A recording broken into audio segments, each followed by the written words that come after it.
Ladies and gentlemen, there are moments in life when the questions people ask us reveal far more about the world than about ourselves. Over the past year, one question has echoed across interviews, events, and conversations. Who is the woman behind the scenes, the one trusted the most? And while curiosity is part of human nature, the deeper truth is that people are not searching for gossip. They're searching for an understanding of how trust is built, how support is sustained, and how a single presence in one's life can shift the trajectory of decisions, innovations, and even emotional resilience. Trust, after all, is not an accessory. It is a psychological architecture, a structure built slowly, piece by piece through patterns of reliability, emotional safety, and cognitive clarity. And in my field, we look at trust the same way we look at neuroplasticity, as something that grows with repeated signals, strengthens with honesty, and collapses immediately under threat. So when people speculate about the woman trusted the most, they're not merely curious about identity, they're curious about the mechanism. The why, the how, the emotional circuitry behind an unusual level of confidence placed in one human being. And that, I believe, is worth exploring. Because whether you're leading a small team, a family, or a company that designs machines for Mars, the truth is the same. The people you trust determine the clarity of your thinking. They determine your emotional stability. They determine the speed at which you recover from setbacks.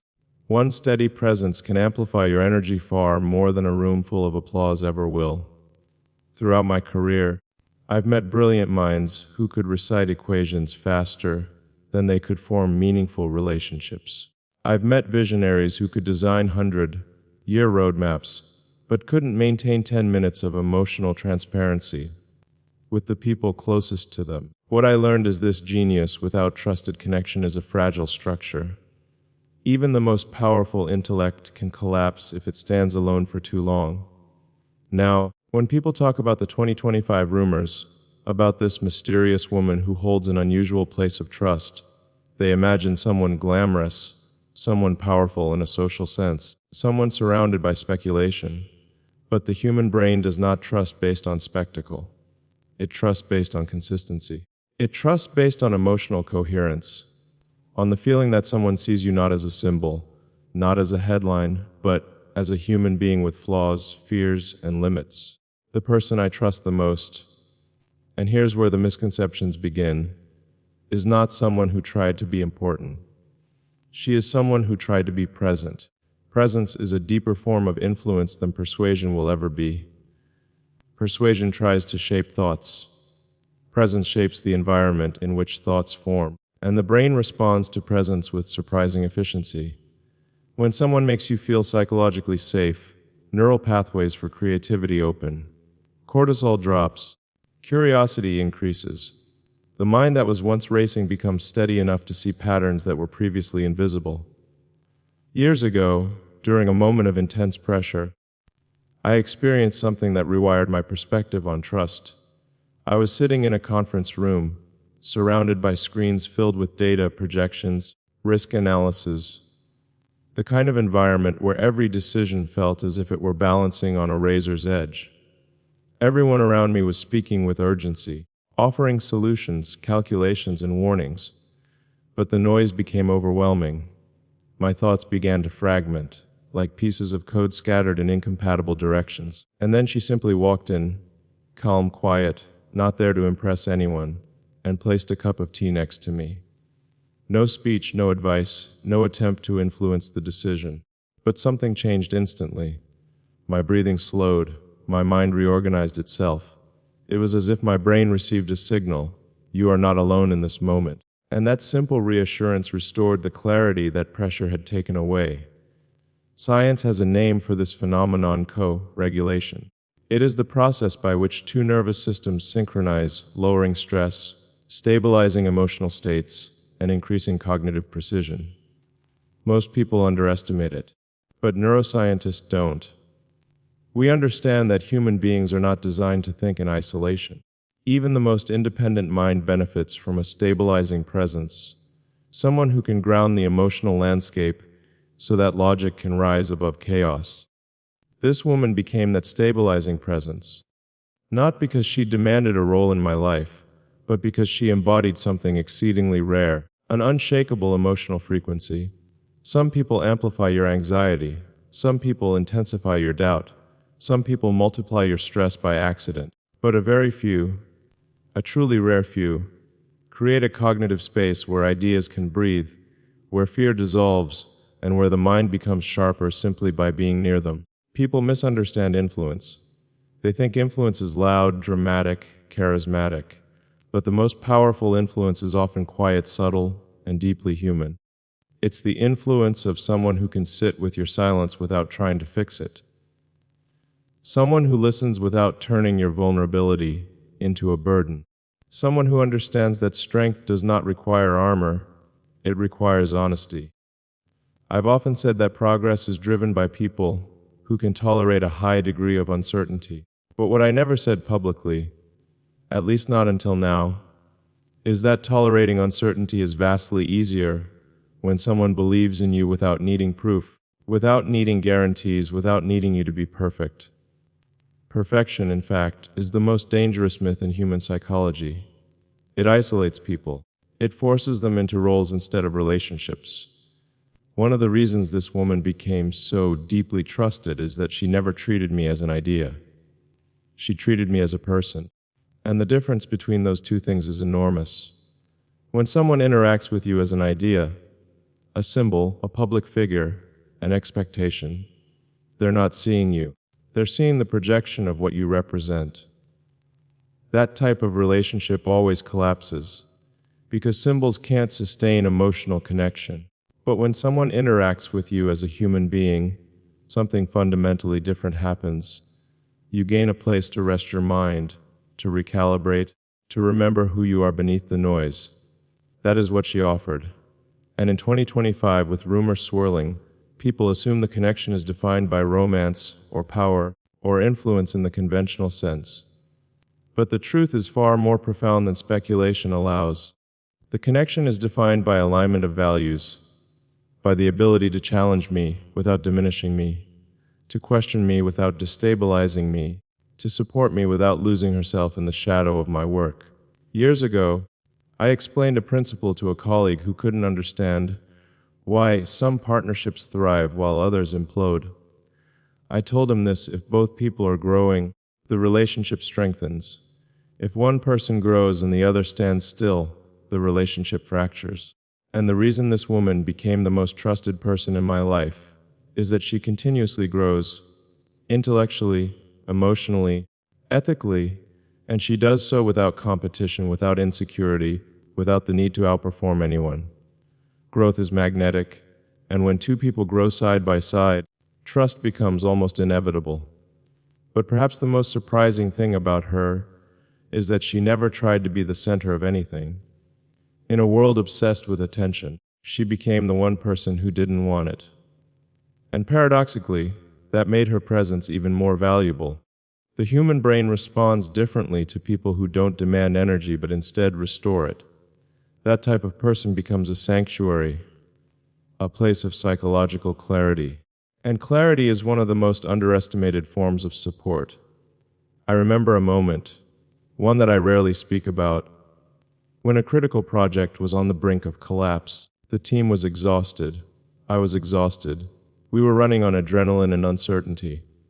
During that period, I became emotionally detached, a typical neurological response to prolonged stress. When the brain is in survival mode, it compresses your ability to feel. It narrows your emotional bandwidth so you can focus on immediate threats. But she noticed what others couldn't see. She walked in one evening, looked at me for a moment, and said quietly, "You're carrying everything alone again." She didn't frame it as judgment. She framed it as recognition. And something about being seen, truly seen, cracked the emotional armor I had built around myself. I realized how rare it was for someone to notice the subtle changes, to observe the silent symptoms of burnout and overextension. That moment mattered. It mattered because emotional recognition is one of the foundations of trust. When someone understands your internal state, without needing explanation, the brain registers them as safe. And once the brain determines someone is safe, deeper levels of communication become possible. Levels where honesty is immediate, where logic and emotion align, where decisions become less clouded by fear or fatigue. This is the psychology people overlook when they ask about the woman trusted the most. They see the rumors. But they don't see the neural pathways behind the trust. They don't see the emotional intelligence required to support someone who spends most of their life solving problems, with no margin for error. They don't see the resilience required to stand beside someone whose world is built on constant uncertainty. People believe trust is granted. It's not.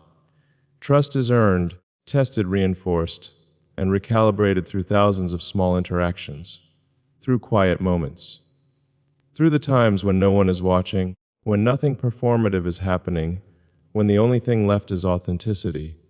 Authenticity is magnetic. It doesn't announce itself. It doesn't demand acknowledgement, but it reshapes the environment in profound ways. When someone interacts with you authentically, your brain unconsciously mirrors that state. Stress hormones decrease, empathy increases, and problem-solving capacity grows exponentially. It's almost biochemical, a kind of cognitive resonance that scientists can measure yet rarely explain in words simple enough for a layperson. But we feel it every time we encounter someone who is real in a world full of masks.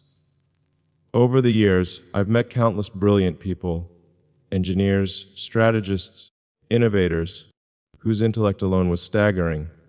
They could model systems in their heads, anticipate failures before they occurred, and conceptualize technologies that would take ordinary minds decades to understand.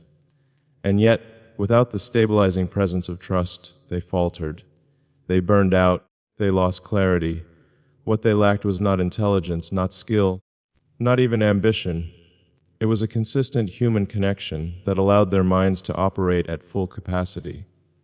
The woman I trust the most provides that connection. She is not a participant in the spectacle. She is the quiet force that allows the spectacle to be managed, interpreted, and navigated. She is the cognitive anchor in the whirlwind. And the fascinating part is that she achieves this without imposing control, without dictating outcomes, without seeking credit. She understands instinctively what neuroscience has proven: the prefrontal cortex, responsible for complex decision making and creative thinking, functions optimally in safe environments. Threats, uncertainty, or emotional instability degrade this function. Her presence removes those threats without force. It is almost invisible in execution, but profound in effect. Think about human history, about the great explorers, the pioneers of science, the inventors who reshaped society. Almost every one of them relied on unseen, often underappreciated relationships. Partners, confidentes, mentors, sometimes even family members who provided the emotional and psychological scaffolding necessary for creativity to flourish. Rarely do these relationships receive the headlines they deserve, yet they are the invisible engines behind innovation. In many ways, her role is an extension of this historical truth, a living demonstration that the most powerful influence is often the quietest. And yet, there is also an emotional dimension that cannot be reduced to neural pathways or biochemistry alone. Trust operates not just on cognition but on emotion. It is a sense that someone will respond to your vulnerability not with judgment, but with understanding. That someone will maintain the integrity of your shared space, intellectual, emotional, and even moral, without attempting to dominate it. The woman in question exemplifies this. She listens in ways that are both attentive and non-intrusive, and she challenges in ways that are both honest and compassionate. She demonstrates the kind of emotional intelligence that allows humans to function as their best selves, even under pressure. There is also a subtle, almost artistic dimension to her influence. Influence is often mistaken for action, but the kind of influence that changes decisions, behaviors, and even trajectories is often the influence that happens before any action is taken. It is in the unspoken cues, the calibrations of tone, the timing of intervention, the choice to step back when others expect you to step forward. These are all forms of high-level social cognition, a kind of applied neuroscience. and they are remarkably difficult to master. She does it naturally, and because of this, the brain learns, over repeated interactions, to anticipate safety, to anticipate clarity, to anticipate insight, and then it begins to operate at levels that would otherwise be impossible. I remember another instance. Early in a particularly challenging project, the team was fragmented, resources were stretched, and deadlines were relentless. Data streams were chaotic, and my own mental energy was consumed with triage rather than strategic insight. She entered the situation not as a manager, not as a supervisor, not even as an advisor, but simply as an observer. She asked questions that others might have dismissed as peripheral, and yet those questions revealed assumptions we didn't even know we were making. By reframing the way we approached the problem, she allowed the neural networks in my own mind, and those of the team, to reorganize. Patterns that had been invisible became clear. Decisions that had seemed impossible suddenly had a pathway forward. It was not magic. It was trust applied in its most sophisticated form. The psychology of this kind of trust is fascinating. In neuroscience, we talk about mirror neurons, the mechanisms by which humans subconsciously imitate and internalize the emotional states of others. When someone is calm, grounded, and focused, it is contagious. It spreads through the neural architecture of the group, increasing resilience and reducing cognitive load. That is precisely what she does, often without conscious effort. Her influence is like a resonant frequency in a mechanical system, small in input, enormous in output. And it is this subtlety that makes it impossible for the public to fully appreciate from the outside. Emotionally, it is also profound. Humans are designed to seek connection, to find safety in social bonds, and to derive strength from aligned values. This woman embodies these principles. She provides an anchor that is neither rigid nor demanding, an influence that is neither overbearing nor performative. She understands intuitively how to maintain the delicate balance between challenge and support, between independence and partnership. And because of this, her presence allows me to navigate extreme pressures, conceptualize ambitious futures, and make decisions that, without that stabilizing influence, would feel overwhelming. And here's something else: she is not infallible. No human is. But what makes trust deep and durable is not perfection. It is integrity under imperfection. The ability to admit mistakes, to recalibrate, to maintain reliability despite inevitable human error. This is the foundation upon which extraordinary trust is built. And in every interaction, she demonstrates exactly that. It is a subtle lesson in humility, both for me and for anyone observing. True leadership and innovation are not solo endeavors. They are the product of relationships that provide stability, clarity, and emotional resonance. So when rumors circulate about the identity of this woman, they miss the point. The fascination should not be in speculation, but in understanding the principles at work. Trust is not an artifact of glamour or status. It is a product of emotional intelligence, presence, consistency, and alignment. It is earned quietly, proven repeatedly, and maintained consciously, yet often invisibly. And in recognizing this, we uncover a truth that applies to all human endeavors. The people you trust most are not merely companions. They are accelerators of your own cognitive and emotional potential. Even in the face of unprecedented technological challenges, global pressures, and the constant influx of information, the core truth remains: human connection, when grounded in integrity and presence, is irreplaceable.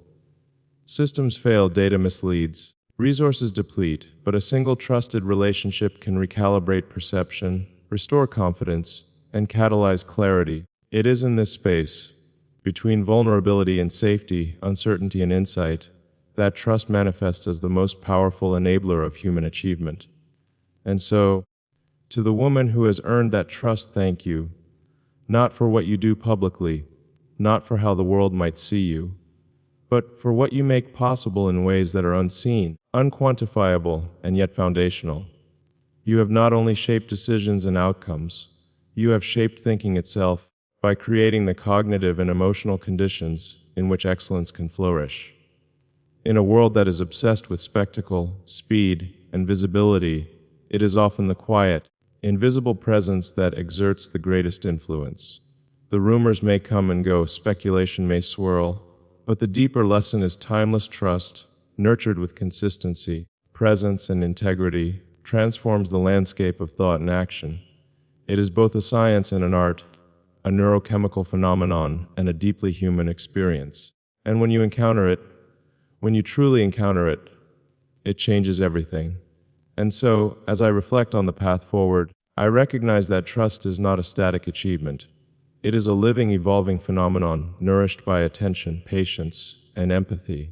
It demands consistency, but also flexibility, honesty, but also discretion, courage, but also compassion. And when it exists at its highest level, it creates a feedback loop of growth, emotional growth, intellectual growth, and yes, even moral growth. For everyone involved, we live in a world that glorifies speed and measurable outcomes. Yet the most profound transformations often occur in the spaces that cannot be quantified, in moments of quiet understanding, in the subtleties of presence, in the alignment of values, in the small, almost invisible gestures of recognition and care. This is where trust thrives. And in that thriving, extraordinary things become possible. Projects that seemed impossible take shape. Decisions that felt paralyzing become clear. Ideas that would have otherwise dissipated in chaos gain focus, direction, and momentum. What I've learned is that the people we trust most are the ones who see us fully, who allow us to exist without the need to perform or to justify, who meet us at the intersection of vulnerability and potential. They are not merely companions or advisors. They are mirrors, anchors, and accelerators all at once. They provide the emotional scaffolding that allows the mind to reach heights that would otherwise remain inaccessible. And in doing so, they transform not only the individual, but everything the individual touches. So, as we consider the power of trust in our own lives, whether in work and family, or in community, we can recognize that the greatest influence often comes not from brilliance alone, not from authority, and not from spectacle, but from presence, consistency, and integrity. And when someone embodies these qualities, when someone cultivates this kind of trust, they create the conditions for extraordinary outcomes, for human achievement that is sustainable, meaningful, and deeply connected to the people and values that matter most. I stand here today not to glorify any one person for the sake of recognition, but to illuminate a principle that is universally true. The right presence in your life, someone who can see you fully, who can challenge you without destabilizing you, who can support you without overshadowing, is worth more than the loudest accolades or the brightest spotlight. Because when trust exists at its highest level, it becomes a force of nature, shaping minds, shaping decisions, and shaping futures in ways that cannot be predicted, but can always be felt. And so, to anyone listening tonight, I encourage you to reflect on the people in your life who provide that rare, stabilizing influence. Nurture them, value them, learn from them, and, just as importantly, cultivate the ability to be that person for others. Because the world does not merely need thinkers and doers, it needs those who create the emotional and cognitive spaces where thinking and doing can reach their highest potential. Thank you for allowing me to share this perspective. Trust, presence, and integrity may operate quietly, often outside the spotlight, but they are among the most powerful forces shaping our lives, our decisions, and the future itself. And in understanding this, we gain not only insight into human behavior, but also a deeper appreciation for the extraordinary potential that exists when trust is cultivated with care, intelligence, and compassion. Thank you.